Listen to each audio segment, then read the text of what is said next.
রাজধানীর নয়াপল্টনে জনসমুদ্রে পরিণত হওয়া বিএনপির সমাবেশে চেয়ারপারসন বেগম খালেদা জিয়া বলেছেন, দীর্ঘ আন্দোলন সংগ্রাম ও ত্যাগের বিনিময়ে আওয়ামী লীগ সরকারের পতন হয়েছে। এই বিজয় নতুন সম্ভাবনা এনেছে। ৬.৫ বছর পর মুক্ত বেগম জিয়া হাসপাতাল থেকে ভিডিও কলে সমাবেশে বক্তব্য রাখেন। তার পুত্র ও ভারপ্রাপ্ত চেয়ারম্যান তারেক রহমানও লন্ডন থেকে ভিডিও কলে সমাবেশে বক্তব্য রাখেন। তিনি বলেন, দেশে নৈরাজ্য সৃষ্টির অপচেষ্টা চলছে, সকলকে ঐক্যবদ্ধ হয়ে রুখতে হবে। অন্তর্বর্তীকালীন সরকার গঠনের উদ্যোগকে স্বাগত জানিয়ে দ্রুততম সময়ের মধ্যে নির্বাচিত প্রতিনিধিদের কাছে ক্ষমতা হস্তান্তরের দাবি জানান। আরও জানাচ্ছেন গোলাম মোর্শেদ। এ যেন অন্যরকম স্বাধীনতা। সভা সমাবেশে নিষেধাজ্ঞা নেই অনুমতি পাওয়া না পাওয়ার কিংবা গ্রেপ্তার আতঙ্ক। ফলে নয়াপল্টনে বিএনপির কেন্দ্রীয় কার্যালয়ের সামনের সমাবেশ জনসমুদ্রে পরিণত হয়। ১.৫ দশকের শোষণ বঞ্চনা আন্দোলন সংগ্রাম শেষে বিজয় উল্লাসের আবহে পূর্ণ ছিল সমাবেশ।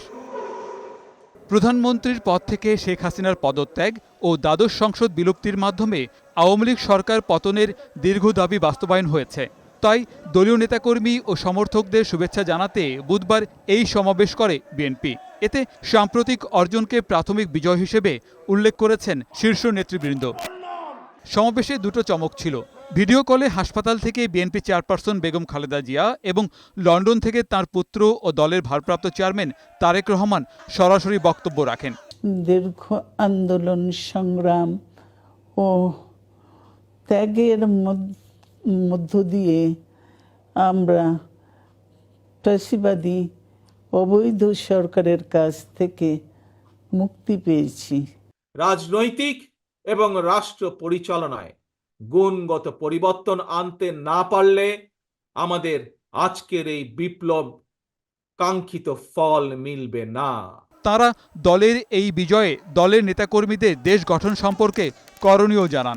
এই বিজয় আমাদের নতুন সম্ভাবনা নিয়ে এসেছে। দীর্ঘদিনের নজিরবিহীন দুর্নীতি, গণতন্ত্রের ধ্বংসের স্তূপের মধ্য থেকে আমাদের নির্মাণ করতে হবে এক সমৃদ্ধ বাংলাদেশ। বিপ্লবের লক্ষ্য বাস্তবায়নে দ্রুততম সময়ের মধ্যে জাতীয় নির্বাচন অনুষ্ঠান করতে হবে। দ্রুততম সময়ের মধ্যে জনগণের ভোটে নির্বাচিত প্রতিনিধিদের কাছে ক্ষমতা হস্তান্তর করতে হবে। বিএনপি মহাসচিব আগামী নির্বাচন নিয়ে তাদের দাবির কথা জানান।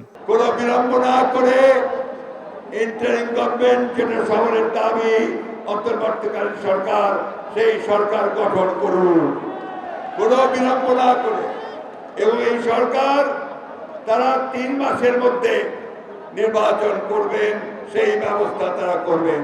ধ্বংস, প্রতিশোধ, প্রতিহিংসা ছেড়ে ভালোবাসা, শান্তি ও জ্ঞানভিত্তিক সমাজ গড়ে তুলতে নেতাকর্মীদের প্রতি আহ্বান জানান শীর্ষ নেতারা। গোলাম মোর্শেদ, বৈশাখী সংবাদ, ঢাকা।